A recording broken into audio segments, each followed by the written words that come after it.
সেই আল্লাহর কোরআন যদি কায়েম হয়, জমিনে কোরআনের রাষ্ট্র হয়, তাহলে অমুসলিমরা সেখানে নিরাপদ থাকবে। তেমন ডিমের মধ্যে কুসুম যেমন নিরাপদ।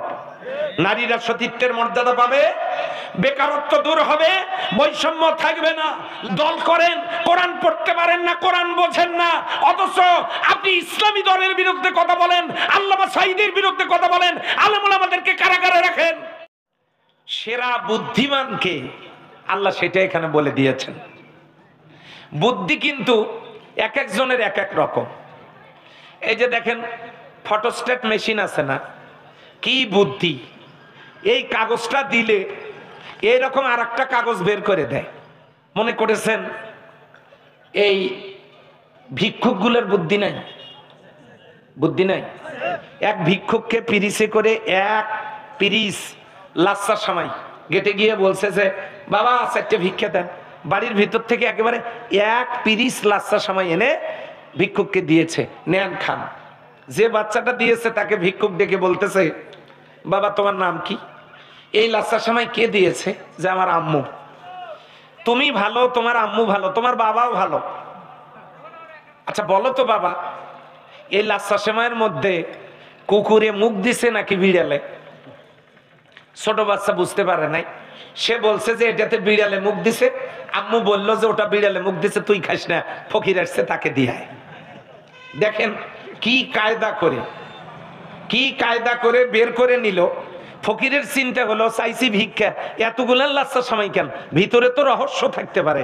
রহস্য কেমনে উদ্ঘাটন করলো? বুদ্ধি দেখেন কিরকম। বলেন ফকিরেরও বুদ্ধি আছে না নাই? মুরগির বুদ্ধি দেখেন কিরকম।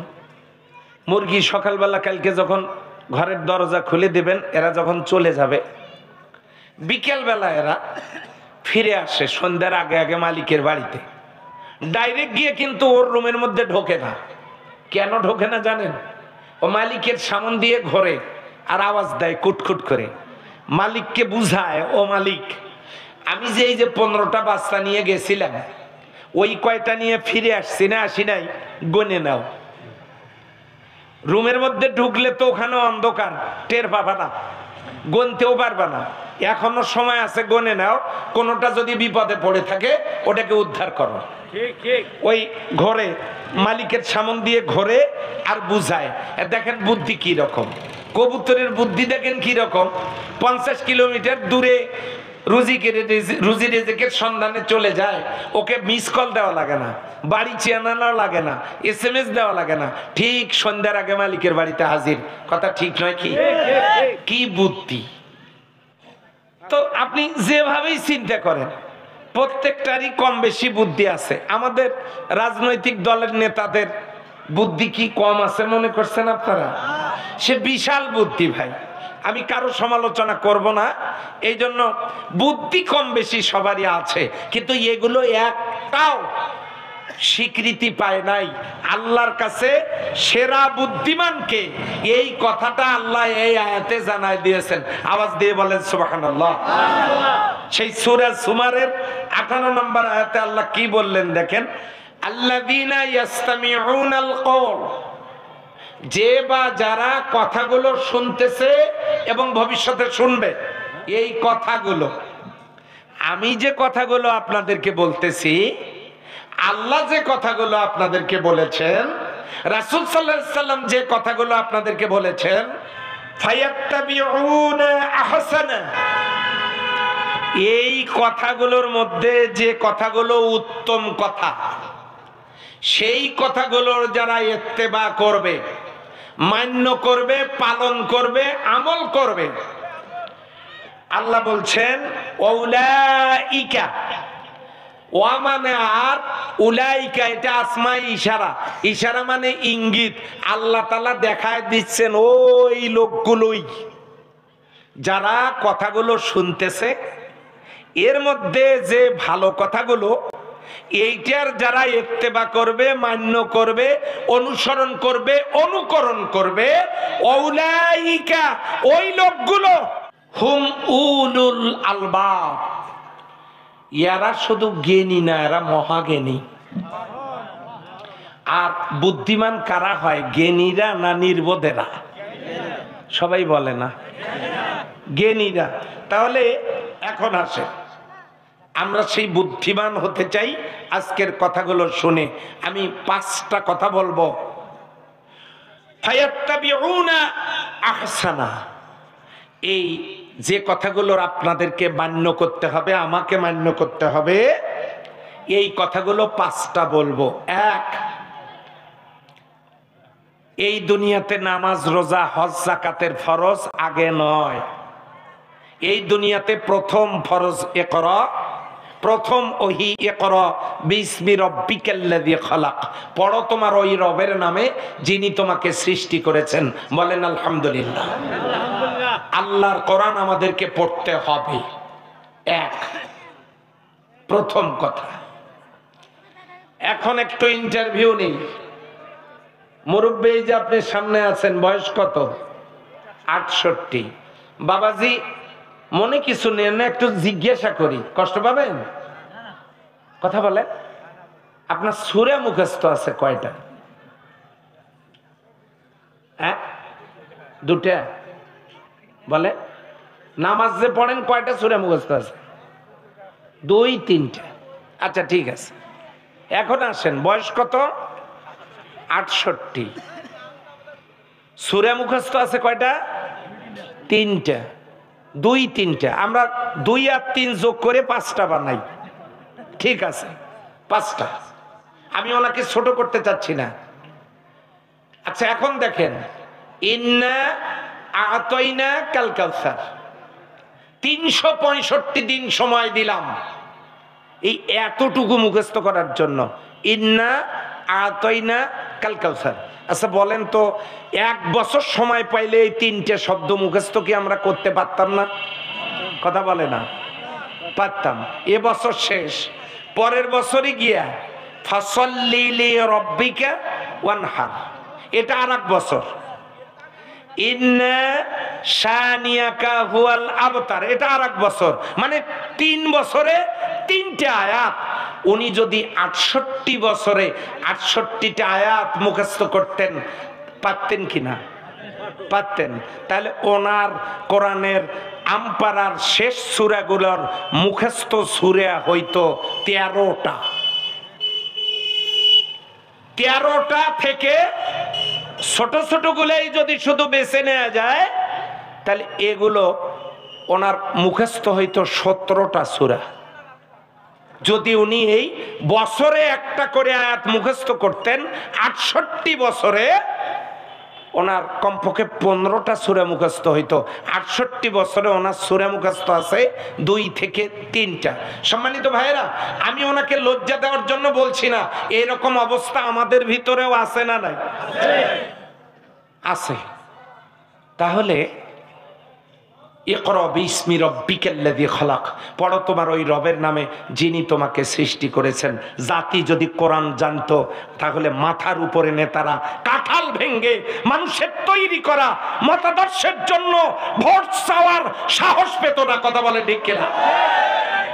আমরা কোরআন থেকে দূরে, কোরআন পড়ি না। এই জন্য 1 নম্বরের কাজ হলো কোরআন পড়তে হবে। হয় কেন? হুজ্জাতুল্লাকা ওয়া আলাইকা, কোরআন আপনার আমার জন্য দলিল। আজকে রাত্রে যদি সিদ্ধান্ত নেন, এই যে সামনে রমজান আসতেছে, মাত্র 18 ঘন্টা, সরি মাত্র 24 ঘন্টা সময় লাগে একেবারে বিশুদ্ধ কোরআন শিখতে। আলিফ বা তাসা থেকে মাত্র 24 ঘন্টায় কোরআন শেখানো যায়। আমি মোহতারাম নায়েবে আমিরকে অনুরোধ করব, তালিমুল কোরআনের মাধ্যমে আপনারা এই উদ্যোগ গ্রহণ করেন, দেখবেন মাত্র 24 ঘন্টাতে কোরআন শেখানো সম্ভব। এই নিয়ত যদি আপনি করেন, আর আজকে রাত্রে যদি মারা যায়, কেউ যদি মারা যায়, কালকে এরকম সময় আপনি আমি কবরে, ফেরেশতারা আসবে মুনকির নকির, কবরে ঢোকার জন্য চেষ্টা করবে। কবর থেকে আওয়াজ আসবে, লা তাদখুলা, লা তাদখুলা, লা তাদখুলা। মুনকির নকির বলবে, কে বাধা দিচ্ছ? আমরা আল্লাহর পক্ষ থেকে দায়িত্ব পালনকৃত ফেরেশতা, আমরা এই কবরে ঢুকবো, তার সাথে আমাদের কিছু বোঝাপড়া আছে, প্রশ্ন উত্তর আছে, তুমি বাধা দিচ্ছ কেন? মান আনতা, কে তুমি? সঙ্গে সঙ্গে কোরআন আকৃতি নিয়ে দাঁড়ায় যাবে।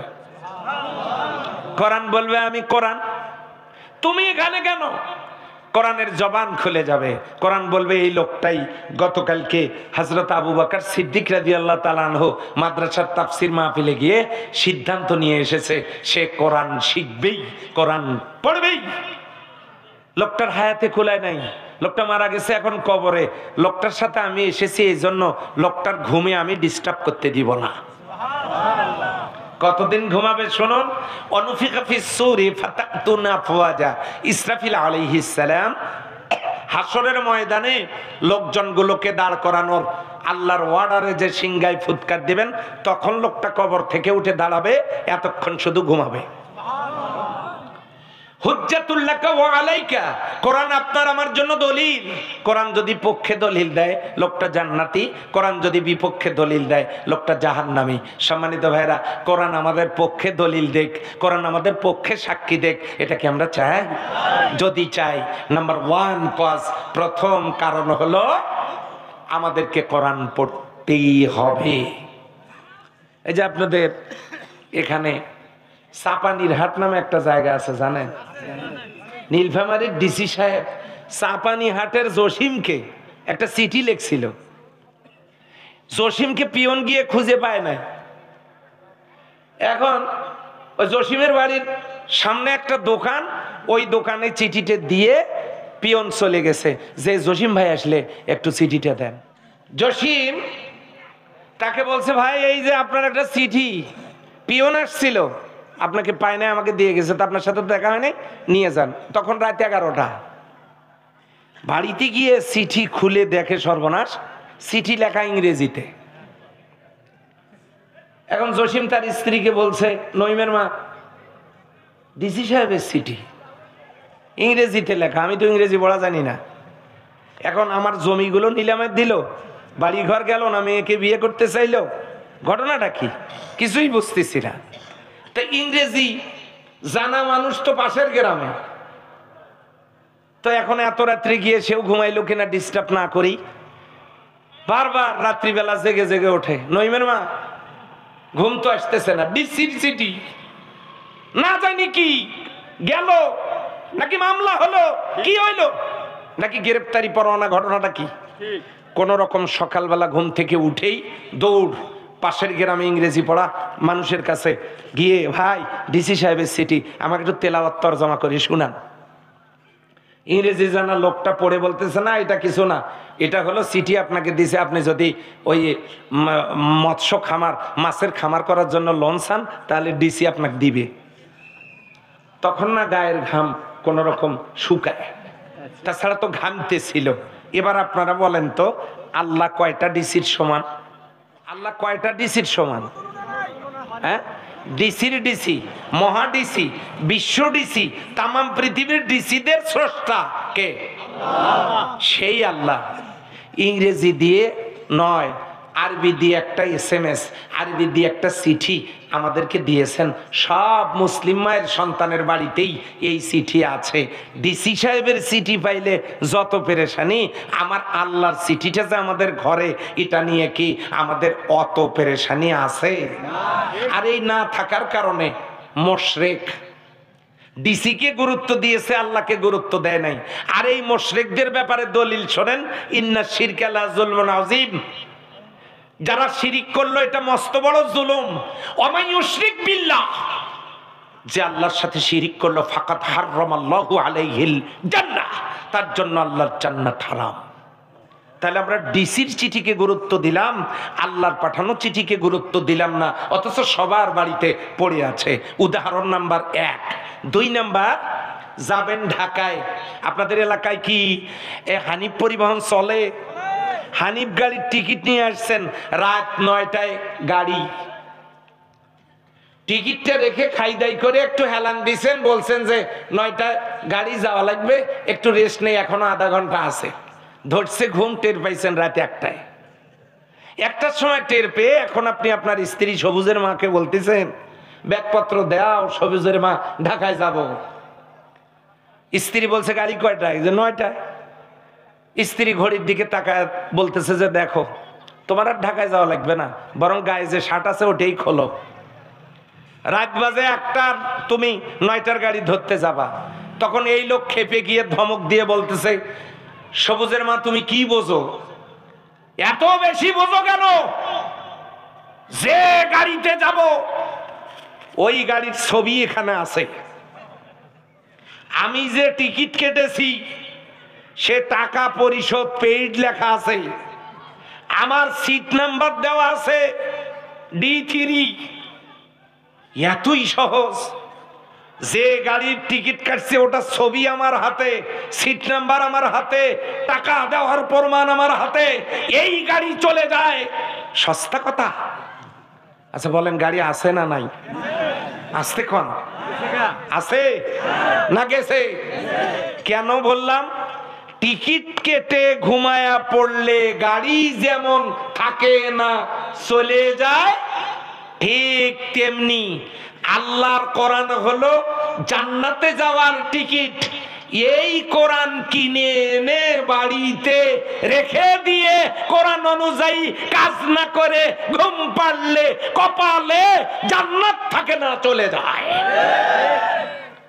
টিকিট কেটে ঘুম আসলে যেমন গাড়ি থাকে না চলে যায়, কোরআন হলো জান্নাতের টিকিট, কিনে এনে ঘরে রেখে কোরআনের পথে কাজ না করলে কপালে জান্নাত থাকে না চলে যায়। এই জন্য কোরআনকে নিজের পক্ষের দলিল বানাবার প্রথম কাজ কোরআন পড়া।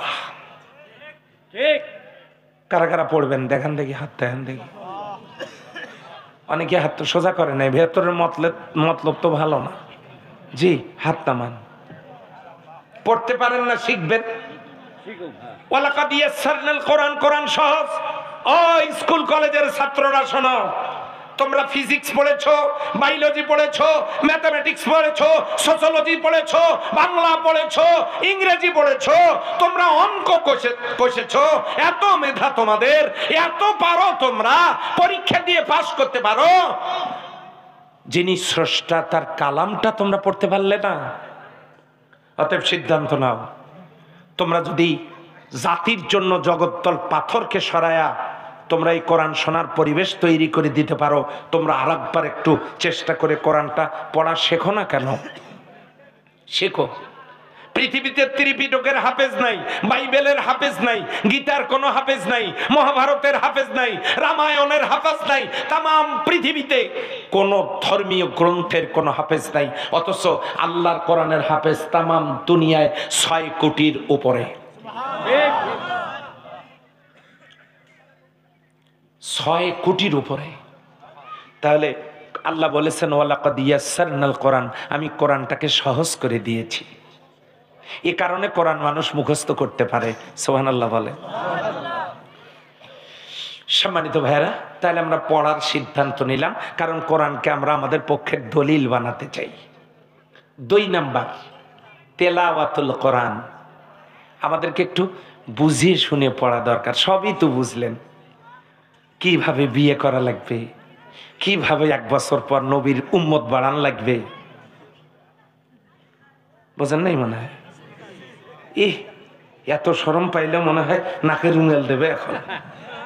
তাহলে বিয়ে বুঝলেন, বাচ্চা বুঝলেন, সংসার বুঝলেন, জমির কাগজপাতি বুঝলেন, সবই বুঝলেন, কোরআনে কি লেখা আছে আপনার আমার বোঝার দরকার আছে না নাই? আপনি জমির দলিল, তার দাগ নাম্বার, খতিয়ান নাম্বার, 40-62 রেকর্ড সব বুঝে তারপরে আপনি স্বাক্ষর করেন কোন দাগ তুলতে কোন দাগ তুললো, এত কিছু বোঝেন আপনি, অথচ আপনি আল্লাহর কোরআন বোঝেন না। আল্লাহ রাব্বুল আলামিন বলেন, কুল হাল ইয়াস্তাউবিল্লাযীনা ইয়ালামুনা ওয়াল্লাযীনা লা ইয়ালামুন। ওগো নবী, আপনি জিজ্ঞাসা করেন, যারা জানে আর যারা জানে না তারা কি সমান? বলেন সমান? সমান না। আপনারা দল করেন, রাজনীতি করেন, সূরা ফাতিহা 14 পড়তে পারেন না, আপনি কিসের দল করেন? আপনাকে তো সিদ্ধ ডিমের ব্যবসা করা দরকার। আর আপনি দল করেন, কোরআন পড়তে পারেন না, কোরআন বোঝেন না, অথচ আপনি ইসলামী দলের বিরুদ্ধে কথা বলেন, আল্লামা সাঈদীর বিরুদ্ধে কথা বলেন, আলেম ওলামাদেরকে কারাগারে রাখেন। আপনি মুসলিম মায়ের সন্তান কিভাবে আপনি প্রমাণ করবেন? এই জন্য আল্লাহর কোরআন আমাদের বোঝার দরকার আছে না নাই? আমাদেরকে বুঝতে হবে। এই দেখেন কোরআন না বোঝার কারণে কি হয়েছে দেখেন, এই যে মাদ্রাসার মুহতামিম হুজুরেরা, তারা, এই যে ইমামেরা, এই যে আমার মতো শিক্ষকেরা, এই যে কৃষকেরা ও ব্যবসায়ীরা, কেউ আছে ব্যবসা নিয়ে ব্যস্ত, কেউ আছে মাদ্রাসা নিয়ে ব্যস্ত, কেউ আছে চাকরি নিয়ে ব্যস্ত, কেউ আছে ইমামতি নিয়ে ব্যস্ত, কেউ আছে ওয়াজ মাহফিল নিয়ে ব্যস্ত, কেউ আছে কৃষিকাজ নিয়ে ব্যস্ত। আমরা একজন আছি এক কাজে ব্যস্ত। আমাদের কোরআন বোঝার টাইম নেই, ও নিয়ে আমাদের কোনো ব্যস্ততা নাই। আর সেই কারণেই আমার দেশের মানুষগুলো নামাজকে ইসলাম বলতেছে, আমার দেশের মানুষগুলো রোজাকে ইসলাম বলতেছে, আমার দেশের মানুষগুলো হজকে ইসলাম বলতেছে, যাকাতকে ইসলাম বলতেছে, পোশাককে ইসলাম বলতেছে। সম্মানিত ভাইরা, আমার নাম কি বলতে পারবেন? কি নাম? নুরুল আমিন। আমার পা দুটো কেটে কেউ যদি আলাদা কোনো জায়গায় ফেলায় দেয়, বডিটা যদি আর একখানে ফেলায় দেয়, কল্লাটা যদি আর একখানে ফেলায় দেয়, হাত দুইটা যদি আর একখানে ছুড়ে মারে, তাহলে আপনারা বলেন তো নুরুল আমিন কোথায়? হ্যাঁ, নাই, অস্তিত্ব নাই। আবার পা গুলো, বডিটা, হাতগুলো, কল্লাটা এনে একখানে জয়েন্ট দিয়ে রাখেন, এবারে নুরুল আমিনের অস্তিত্ব আছে না নাই? হ্যাঁ, এটা বুঝাতে চেয়েছি এই জন্য যে নামাজ ইসলামের একটা অঙ্গ, রোজা একটা অঙ্গ, হজ একটা অঙ্গ, যাকাত একটা অঙ্গ। পরিপূর্ণ ইসলাম কোনটা? পরিপূর্ণ ইসলাম হলো আল্লাহর জমিনে এই কোরআনের আইন চালু করা। এটা না বোঝার কারণেই নেতারা মঞ্চে দাঁড়িয়ে বক্তব্য দিতে গিয়ে বলে যে কে কি পারেন করেন, অন্তত 5 ওয়াক্ত নামাজটা পড়েন। ওনার দৃষ্টিতে মদ খেয়ে গাছে ধাক্কা দিয়ে বলা যাবে ভাইজান সাইড দেন, ওনার দৃষ্টিতে সুদ খাওয়া যাবে, ওনার দৃষ্টিতে নারী নির্যাতন করা যাবে, ওনার দৃষ্টিতে যৌতুক নেওয়া যাবে, ওনার দৃষ্টিতে মানুষ খুন করা যাবে, ওনার দৃষ্টিতে আলেম ওলামাকে জেলে রাখা যাবে, আর আপনি নামাজটা পড়েন। তার মানে এই ঘটনা বোঝাতে গিয়ে দ্বিতীয় উদাহরণ হলো, এক লোকের আশা বাচ্চাদেরকে বড় মাছ খাওয়াবে, কিনতে পারে না, বাজারে বড় মাছ কাটিয়ে বিক্রি করা হয় কিনা? কয়েকটা চাকা, কয়েকটা ঠুয়া, কয়েকটা পিস, কয়েকটা টুকরা বাজার থেকে ওজন দিয়ে উনি এক পোয়াখানে 250 গ্রাম 250 নিয়ে আসছে, নিয়ে এসে বাড়িতে, বা 500 গ্রাম নিয়ে আসছে, আধা কেজি নিয়ে আসছে বাড়িতে ওই মাছ। বাচ্চারা জিজ্ঞাসা করছে, আব্বু এগুলো কি? মাছ। আরো একদিন কিনে নিয়ে আসছে, এগুলো কি? মাছ। আরো একদিন কিনে নিয়ে গেছে, এগুলো কি? মাছ। পরের দিনে এরপরে যেটা নিয়ে গেছে, এই বড় একটা বোয়াল মাছ কিনে নিয়ে গেছে। ছেলেরা জিজ্ঞাসা করছে, আব্বু এটা কি? বলছে মাছ। এত মিথ্যা কথা বলো কেন আব্বু? তুমি এত মিথ্যা কথা বলো কেন? কেন তুমি এর আগে এই যে নিয়ে আসলা না, এই এতটুক করে করে যে চাকাগুলো, পিসগুলো, এই টুকরাগুলো যে তুমি আনলা, তুমি সেদিনেও বললে এগুলা মাছ, আজকে এত বড় একটা কিনে নিয়ে এসছো, সেটাও বললে তুমি মাছ। এবার বাবা বলতেছে যে, বাবা রে, এতদিন যেটা আনছি সেটা এই মাছ গোটাল আনতে পারি নাই, এই মাছের পিস কিনে নিয়ে আসছি টুকরা, আজকে গোটাটা নিয়ে আসছি। ছেলেরা বলল, না, এটাকে আমরা মাছ মানতে রাজি না। মাছ মানে চাকা, মাছ মানে পিস, মাছ মানে টুকুরা, এটাই আমরা মাছ মানবো, এটা নয়। আসলে বলেন তো মাছ কোনটা, আগেরটা না পরেরটা? এই পরের গোটাটা হলো অরিজিনাল মাছ, ওগুলো হলো মাছের পিস। তাহলে আমাদের দেশের মানুষদেরকে বোঝানো হচ্ছে নামাজটা ইসলাম, রোজাটা ইসলাম, নামাজের টুকরাই ইসলাম, রোজার টুকরাই ইসলাম, হজের টুকরাই ইসলাম, যাকাতের টুকরাই ইসলাম, পোশাকের টুকরাই ইসলাম, জিকিরের টুকরাই ইসলাম, এইটা হলো ইসলাম। আর আল্লামা সাইদি সাহেব যখন বললেন Islam is the complete code of life, ইসলাম হলো পূর্ণাঙ্গ, পরিপূর্ণটা, গোটাটা, তখনই ওই পিসালারা তারা বলল, না, এটা আমরা মানতে রাজি না, ঢুকাও জেলে, রাখো 13 বছর, অথবা যদি না মারা যায় মেডিসিন প্রয়োগ করে শেষ করে দাও। কথা ঠিক নয় কি? তাহলে আমরা কি পিস খাবো না গোটাটা? সম্মানিত ভাইরা, সেই গোটাটা হলো কোরআন, এটা আমাদেরকে বুঝতে হবে। 3 নাম্বার, আল্লাহর কোরআনকে যদি আমাদের সপক্ষের দলিল বানাতে চাই তাহলে আমাদেরকে কোরআন নিয়ে গবেষণা করতে হবে। আল্লাহ বলেন আফালা ইয়াতাদাব্বারুনাল কুরআন, কোরআন নিয়ে গবেষণা করতে হবে। কি সেই গবেষণা? ও আল্লাহর বান্দা বান্দিরা, গবেষণাটা কি নিয়ে করব একটু লক্ষ্য করেন। এটা এমন একটা কিতাব, পৃথিবীর কেউ এর সূরা তো দূরে থাক, একটা আয়াতও কোরআনের আয়াতের মতো করে কেউ রচনা করতে পারে নাই। বলেন সুবহানাল্লাহ। সেই জামানায় ইমরুল কায়েস মস্ত বড় কবি ভাই, এই কবি ইমরুল কায়েসকে হত্যা করার জন্য নিয়ে গেল, কিডন্যাপ করে নিয়ে গেল, এখন মেরে ফেলবে। মরুভূমিতে নিয়ে গেছে, গর্ত খুঁড়েছে, এখন মারবে ইমরুল কায়েসকে। মৃত্যুবরণ করবে ইমরুল কায়েস। তাকে জিজ্ঞাসা করলো, শোনো তুমি তো কবি মানুষ, আমাদের শত্রু, তোমাকে আমরা হত্যা করব, সেই জন্য আমরা তোমাকে এখানে নিয়ে এসেছি। তোমার তো আর বেঁচে থাকার স্বপ্ন সাধ লাভ, এগুলো করে লাভ নাই, তুমি তো মারাই যাবা, তোমার কোনো আশা আকাঙ্ক্ষা আর কিছু আছে কিনা বলো। তখন ইমরুল কায়েস বললেন, ভাই জানোই তো আমি কবি মানুষ, আমার একটু কবিতা লেখার অভ্যাস, তো আমার একটা কবিতার লাইন একটু তোমাদের কাছে দিতে চাই, তোমরা সময় সুযোগ হলে কখনো এই কবিতার লাইনটা, চরণটা আমার মেয়েদের কাছে তোমরা একটু নিয়ে গিয়ে দিও। সেই জামানায় ইমরুল কায়েস কত বড় কবি, আর ইমরুল কায়েসের মেয়েরা কত বড় ট্যালেন্ট লক্ষ্য করেন। এখন যেই কবিতার লাইনটা লিখলেন, ইয়া বানাতি ইমরুল কায়েস ইন্নি আবাকুমা, ইয়া বানাতি ইমরুল কায়েস ইন্নি আবাকুমা, ইয়া বানাতি ইমরুল কায়েস ইন্নি আবাকুমা, এতটুকুন শুধু লিখলেন। লেখার পরেই ইমরুল কায়েসকে তারা হত্যা করলো, করে মরুভূমিতে গর্ত খুঁড়ে ওই তারা বালুর ভিতরে তার লাশটা দাফন করলো, ওই শুকনা বালুগুলো উপর দিয়ে ছড়ায় দিল। বোঝার কোনো উপায় নাই ইমরুল কায়েসের লাশ কোথায় কোথায় মেরেছে, কোনো চিহ্ন নাই, মেরে ফেললো। এখন এরা কথা দিয়েছিল যে এই কবিতার চরণটা, কবিতার লাইন 2টা তার মেয়ের কাছে তারা পৌঁছাবে। এই 2জন যুক্তি করলো যে এই লাইন 2টা যদি আমরা এখন নিয়ে গিয়ে দেই তাহলে এটা নিয়ে সন্দেহের সৃষ্টি হতে পারে যে তোমরা এটা পাইলে কোথায়, তোমরা এটা কোথায় পাইলা, আমার আব্বা এখন কোথায় আছে, জিজ্ঞাসা করতে পারে না। বহুদিন পর তারা বলছে যে আচ্ছা, এই যে তোমার আব্বার লেখার মতো লেখা একটা পাইলাম, কোথায় জানো, তা এই দেখো তো তোমার আব্বার লেখা এটা কিনা, ওই রকম কোনো কিছু কিনা। যেই না মেয়েরা এইটা পাইছে, 2টা মেয়ে, বড় মেয়েটা বলছে তুমি মেহমানদের সাথে কথা বলো আর তাদের একটু নাস্তা পানির ব্যবস্থা করো, আমি আসছি।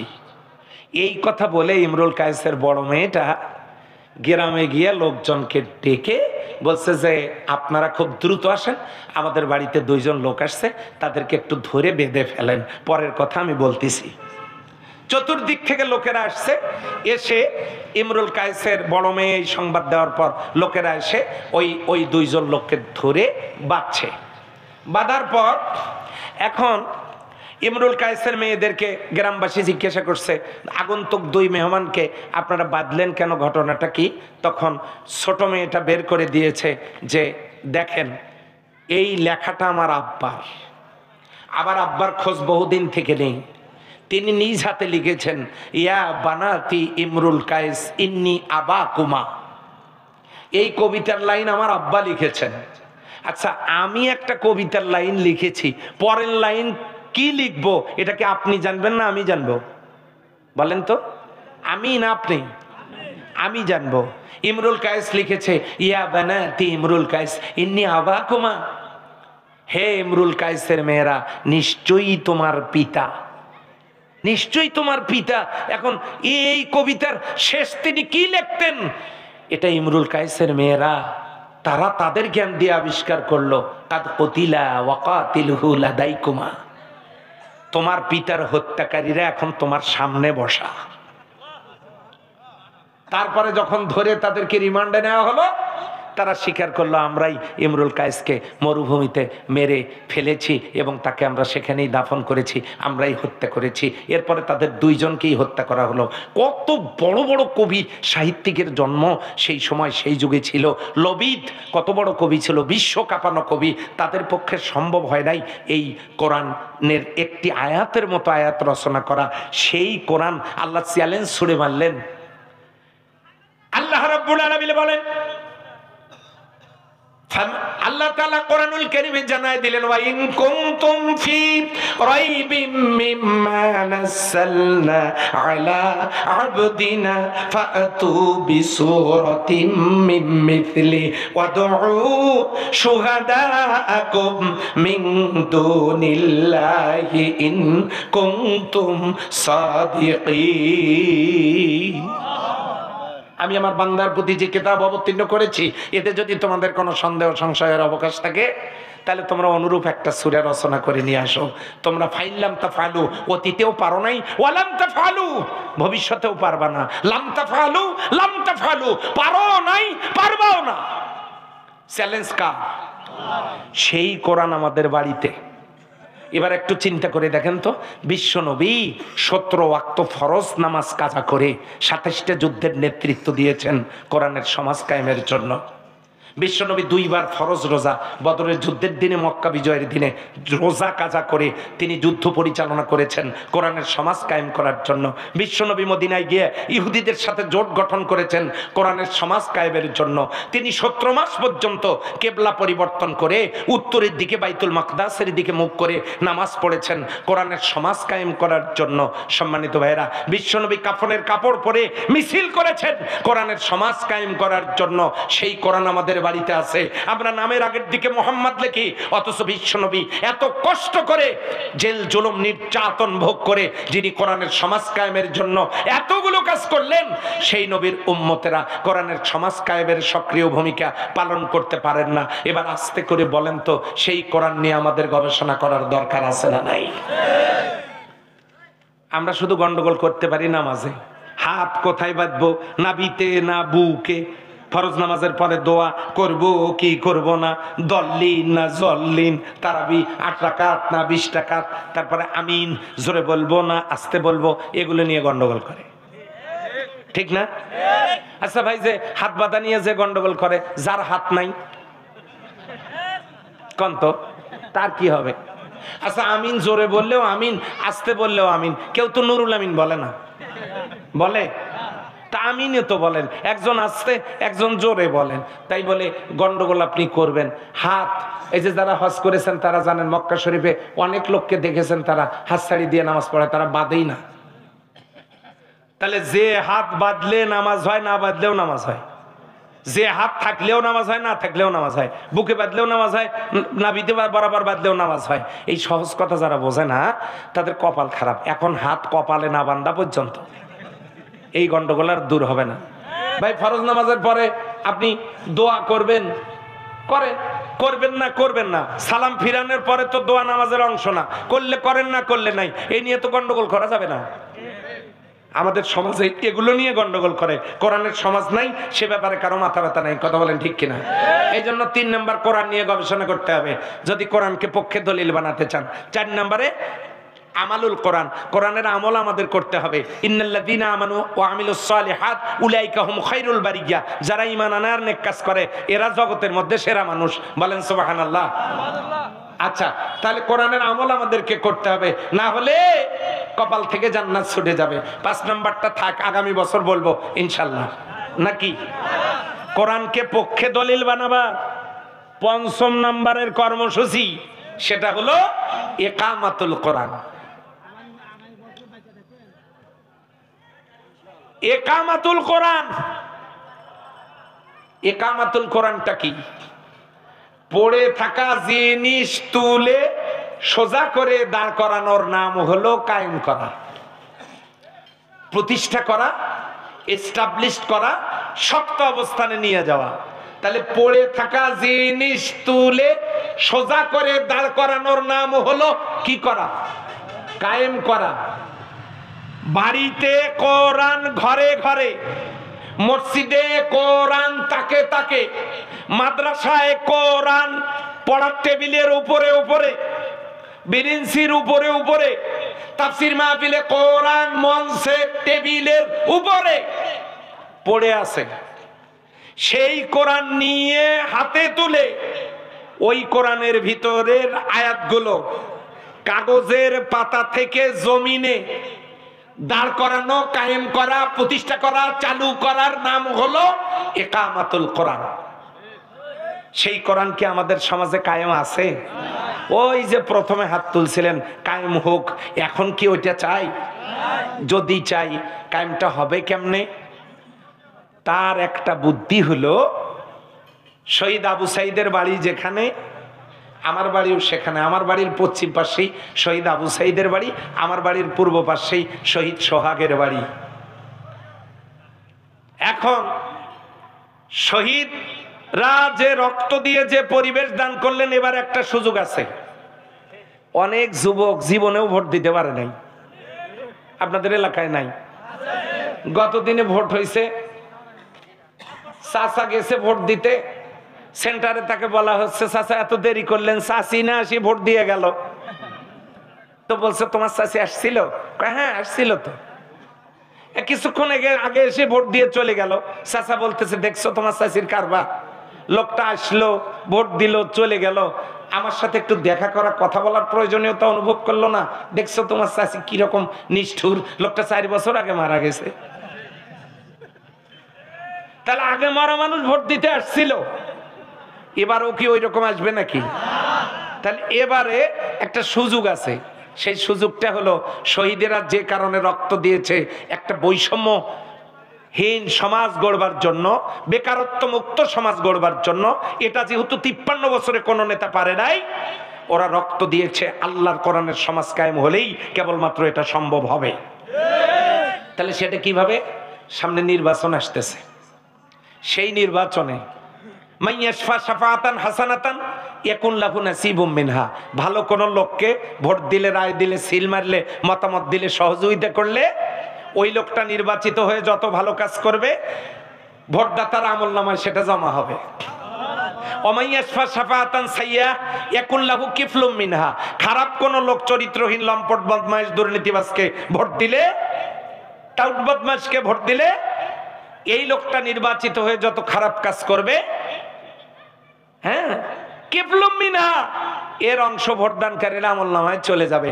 সূরা নিসা 85 নম্বর আয়াত। আমাদের রংপুরের পীরগঞ্জে এই আয়াত নাজিল হয়েছে। পীরগঞ্জের কোরআনে আছে নাকি? এটা কি এদিকের কোরআনে নাই? সূরা নিসার 85 নম্বর আয়াত। সেই জন্য আমাদেরকে সিদ্ধান্ত গ্রহণ করতে হবে, সব যোগ্য আল্লাহ ভীরু লোককে পার্লামেন্টে পাঠাতে হবে। আমরা কি রাজি আছি? সম্মানিত ভাইরা, মাত্র 201 জন লোককে পার্লামেন্টে পাঠায় দিলে এই কোরআন হবে রাষ্ট্রীয় সংবিধান, কোরআনের আইন চালু হয়ে যাবে। হিন্দুদের ভয় পাওয়ার কোনো কারণ নাই। সূর্যের তাপ, হিন্দু, বৌদ্ধ, খ্রিস্টান বৈষম্য নাই, সবার জমিতে পড়ে সূর্যের আলো। আল্লাহর দেওয়া বৃষ্টি, কোনো বৈষম্য নাই, জাতি, ধর্ম, বর্ণ, গোত্র, গোষ্ঠী নির্বিশেষে সবার জমিতে পড়ে। আল্লাহর দেওয়া অক্সিজেন সবাই মিলে নিয়ে বেঁচে থাকি। আল্লাহর দেওয়া নিয়ামত সবাই ভোগ করি। হিন্দুরও 2টা চোখ, খ্রিস্টানেরও 2টা পা, আর বৌদ্ধরও 2টা কান, মুসলিমদেরও তা। আল্লাহ একই রকম করে বানাইছেন। অন্য জাতির নারীদেরকে যেভাবে, গোটা দুনিয়ার নারীদেরকে একইভাবে। অন্য যে কোনো পুরুষকে একরকম, সারা দেশের পুরুষকে একরকম করে আল্লাহ চেনার জন্য চেহারা আলাদা করেছেন, কিন্তু একই অঙ্গ প্রত্যঙ্গ দিয়ে বানাইছেন। কথা বলেন ঠিক কিনা? সেই আল্লাহর কোরআন, আল্লাহ যেমন বৈষম্য করেন নাই, সেই আল্লাহর কোরআন যদি নাজিল হয়, সেই আল্লাহর কোরআন যদি কায়েম হয়, জমিনে কোরআনের রাষ্ট্র হয়, তাহলে অমুসলিমরা সেখানে নিরাপদ থাকবে। তেমন ডিমের মধ্যে কুসুম যেমন নিরাপদ। নারীরা সতীত্বের মর্যাদা পাবে, বেকারত্ব দূর হবে, বৈষম্য থাকবে না। লা ফাতাহনা আলাইহিম বারাকাতিম মিনাস সামাই ওয়াল আরদ, আল্লাহ আসমান আর জমিনের বরকতের সবগুলো দরজা খুলে দেবেন তার বান্দাদের জন্য। বলেন সুবহানাল্লাহ। তাহলে এমন একটা সমাজ গড়বার জন্য আমাদেরকে কোরআনের পথেই আসতে হবে। কথা বলেন ঠিক কিনা? কথা বলতে চেয়েছিলাম কয়টা? 5টা। কেরাতুল কোরআন, তেলাওয়াতুল কোরআন, এরপরে হচ্ছে ফাহমুল কোরআন, আমালুল কোরআন, ইকামাতুল কোরআন। আসুন কোরআনকে কিয়ামতের দিন পক্ষে দলিল বানাবার জন্য এই 5টা কথার উপরে আমল করি। আউলাইকা হুম উলুল আলবাব, তারা হলো মহাজ্ঞানী, উলুল আলবাব। উলুল আলবাব মানে মহাজ্ঞানী, অন্যতম শ্রেষ্ঠ জ্ঞানী। বলেন সুবহানাল্লাহ। তাহলে আমরা বুদ্ধিমান হয়ে আজকে বাড়িতে যাব, কিসের সমাজ কায়েম করব? এই জন্য কোরআনের সমাজ যারা কায়েম করতে চায় তাদের সাথে আমরা সম্পৃক্ত হব। রাজি আছি ইনশাআল্লাহ? আল্লাহ কবুল করুন, আমিন। ওয়া আখির দাওয়ানা আনিল হামদুলিল্লাহ।